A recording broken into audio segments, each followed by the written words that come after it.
ሰላም ወዳጆች አማን ናችሁ? እንዴት ናችሁ? ዛሬ እኮ መንገድ ላይ የገጠመኝ ላሳያችሁ ብዬ ነው።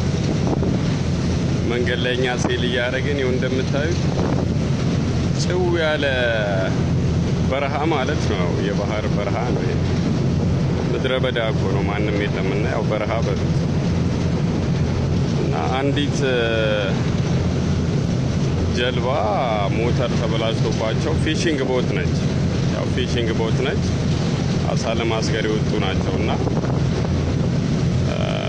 ባህር ላይ ሞተር ተበላሽቶባቸው ሲንገላቱ አግኝተናቸው ይኸው ሞተራቸውን እየጎተትን አሁን ይዘንላቸው እየሄድን ነውና በጣም አስቸጋሪ ነው። በዚህ ሁኔታ ላይ እንግዲህ ከባድ ሰርቫይቫል ቴክኒክስ ያስፈልጋል አይደለም?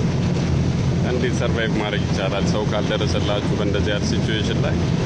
ማዕበል አለ ምን አለ። በዚህ አጋጣሚ እኛ ስንደርስ ችግር ውስጥ ነበሩና በሬዲዮ ኮሚኒኬት አድርገውን ይሄው አሁን በገመድ ይዘናቸው እየሄድን ያለ ነው እና ፈጣሪ ይጠብቅ ነው እንጂ ባህር ላይ ብዙ ችግር አለና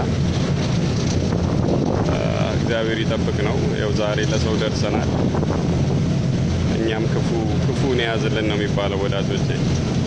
ልችን አጋጣሚ ዝም ብዬ ላቀብላችሁ ብዬ ነው። ይመቻቸው።